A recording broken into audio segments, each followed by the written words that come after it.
Alright, Assalamualaikum guys. Seperti yang dijanjikan pada hari ni 12 Oktober ada perjumpaan stokis di seluruh Malaysia. Sempena nak keluarkan menu baru. So apapun guys, kena tengok dulu video sebab habis sebab kita nak bertanya sikit dengan stokis-stokis kita. Apa pun jom. Okay, nama saya Zul Izwan, boleh panggil Izwan lah. Saya daripada Stokis Kulim. Saya jaga kawasan Bebelah Utara lah, daripada Polis sampai ke Perak lah. Nama Ikram, boleh panggil Ikram. Saya mewakili stokis Pantai Timur tu Terengganu dan Kelantan. Saya Bek dari Kampung Melayu Subang. Kita orang cover area Subang sampai ke Perak. Okey, kita dah 5 tahun dah join Kopi Ais Mamu.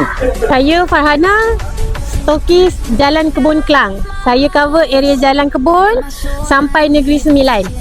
Akak Kak Ji, cawangan Pasir Gudang. Akak stokis cover area Johor dan Melaka. Assalamualaikum semua. Saya Kak Wida dari Kuantan. Saya cover untuk Negeri Pahang.